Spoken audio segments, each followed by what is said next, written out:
Well, the last video that I recorded, which was a movie review, has pretty much set the record for the least watched video of any of my videos ever. It's my movie of my review of the movie Flashback, which is a solid movie, an interesting movie, but unfortunately, few people are finding out through my enthusiastic endorsement. But that's okay. You watch what you want to watch, and I am pressing forward with another movie review.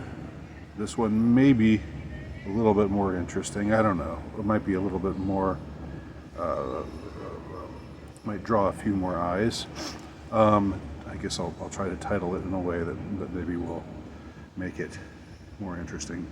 The movie is called Acidman, and it's something where it was a kind of uncanny thing. I watched it and I thought to myself, that's me in 10 years.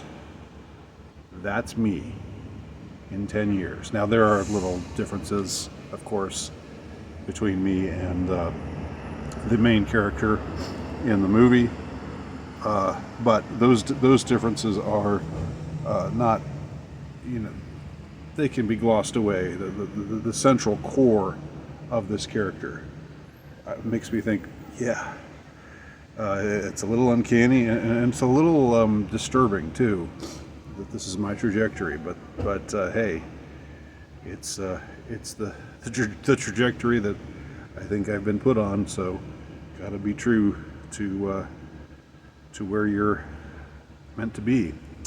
The main character is this man in his mid-60s. Actually, the main character is his daughter, but the most interesting character, the object of fascination in the movie, is her father, and that is the Acid Man, the titular Acid Man. He's got this name just because he lives out in the middle of nowhere. He lives in the Pacific Northwest. There's some shades here of the movie Leave No Trace, which also featured a father and daughter living off the grid, or where the father was living off the grid. In that case, in that movie, the father and daughter were both living off the grid for a while, for I guess most of the movie. But here, it's about an older father who has just gone off by himself, a sort of a grouchy, misanthropic, crusty old guy.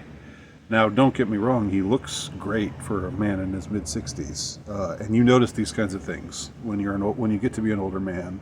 No homo, but when somebody's is older but still looks well put together, you think, yeah, okay, so it's not necessarily over for me.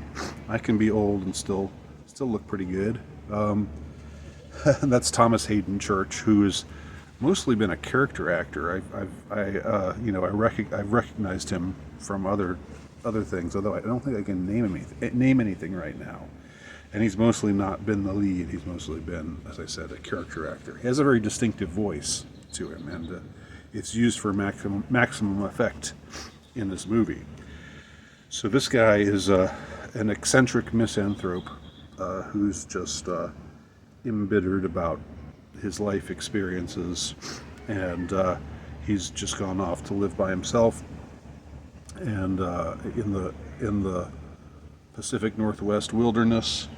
And he gets his name, I was about to say that before, he gets his name Acid Man because some of the kids who hang around the area, he's sort of a laughing stock to them, and they've gone up and spray painted Acid Man on his dumpy little trailer that he lives in. He hasn't bothered to clean it up. In fact, he kind of gets a kick out of it. But his daughter, who's maybe in her early 30s, comes to visit him, and his reaction at first is just sort of, okay, you're here, you can stay, I guess, if you want. He's not expecting her. He doesn't act very excited to see her. There's been an estrangement. Clearly, we find out a little bit more about that estrangement, although not all the it's not totally filled in.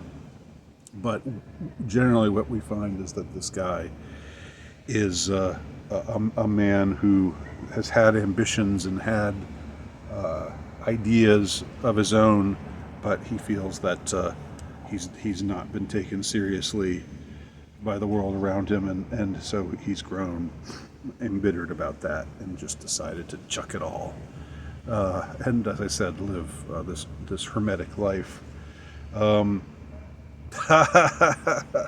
I said, it's a little it cuts a little too close to home for me, and I've thought, like, where am I going to be in 10 years? And when I envision myself in 10 years, I see myself taking a very similar path to what this guy has taken. Now, what I love about his living environment, it's just everything's a mess.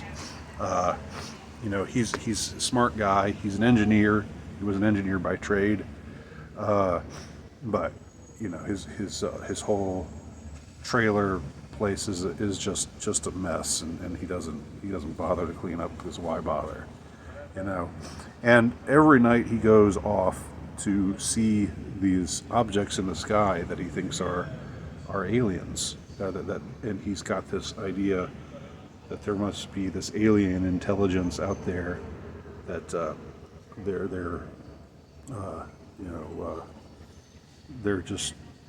he sees these little orbs moving around, and it is a good question. The movie doesn't ever answer what exactly these objects are, but he's got this whole idea that they're alien intelligences, and he thinks he's going to make contact someday.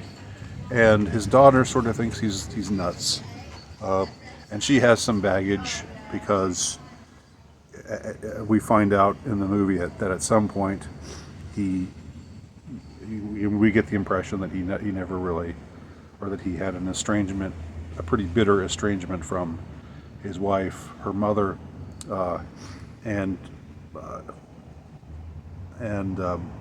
also from the kids. Although she's got a brother, but she only refers to him by name. We never really know exactly who he is or very much about him. But supposedly at some point he sat them down and said to them, "Okay, kids, you're old enough now. You don't need me anymore." And that's when he went off to be by himself. So his sense of alienation really extended further than mine. I couldn't see telling my kids something like that. You don't need me anymore. I'm just going to go off by myself, and I'm gonna lose all contact with you all. But we find out that he, is just, his embitterment extends to having felt misunderstood by his kids too, and he has this one, angry diatribe at one point when she shows that she's really kind of doubtful about the alien thing, and thinking that he may be not all there. He might be losing his mind a little bit, because there are moments where he sort of spaces out, that she thinks there might be some neurological cause to that, and she wants him to see a doctor and everything. But he's not keen on that idea, and she eventually just realizes she's not going to push it anymore. So she has reasons for being there. Which I'm not going to give them away, but he intuits eventually what they are in a rather moving scene near the end of the movie, and we see the bond that they still have, even though it's been a while since they've spoken with one another, and even though she has some bitterness towards him for just leaving her behind, thinking that a father could just say, "All right, I'm done. You're old enough now. I'm just going to go off and do my own thing." And she, you know, her bitterness about that is understandable. But over the course of the movie, we see the bond that they still have, and we see certain, you know, similarities of personality come up from time to time. And eventually, she warms to his whole quest to make contact with the aliens, even though she still doesn't quite. She's still skeptical about it all, but she decides, you know, why not? Why not? You know, go along with it, and it helps her spend time with her father. And there are some other things that help us see kind of the poignancy of this character. He's a tragic character, and he's someone, again, I could relate to a little uncomfortably, with certain minor exceptions and other major exceptions. The one major exception is I could never see just abandoning my kids the way that he did. But I could see going off and being a hermit, and you know, getting away from society in my graying years, which are coming up fast. So it speaks to that part of me, and it maybe speaks to others who, you know, don't share my particular circumstances, but other men who similarly feel, you know, I guess that alienated from the world for one reason or another, or for some multiple number of reasons, which I will admit I definitely do. And when you see old age creeping up, you don't want to just age in some domestic way. You don't want to just be like a domesticated old man who just everybody sees and thinks, oh, isn't that cute? What an old, look at that old man. You don't want to go out like that. You want to go off on your own and do your own thing, and live out the rest of your life in the way that you see fit. And I definitely can relate on that point. So I don't know if it's a great movie. It was the performances, the lead performances are both good, both strong. The main character, the father, the Acidman, as he calls himself, is has the right balance of sort of eccentric charm, and also a certain dark side, or a certain side where he's just not interested in engaging, and just is going to say, well, if you're not with me, then I'm not. We're done. And the chemistry between the two leads is good. It really makes the movie. It's a slow mover. It's advertised as science fiction. It's not really science fiction. It would be science fiction if we saw something actually happen with these orbs that are moving in the sky that the Acidman thinks must be aliens. But there's never anything like that happens. So it's basically just a character study, and an examination of family dynamics. So it's a low-key kind of movie. It's not going to appeal to everybody, but I think if you're an older guy and you don't want to go out the way that the world wants you to go out, you don't want to live your twilight years in domestication in clown world, then you're gonna like this character. You're gonna say this character is my kind of guy, for better or for worse. So that's my take on Acidman. Give it a look. I think it's free on Amazon Prime, and I think I'll link to the preview to give you more of a, if I can remember to do that, to give you more of a taste of what this movie's all about. Thanks for watching. Talk to y'all later.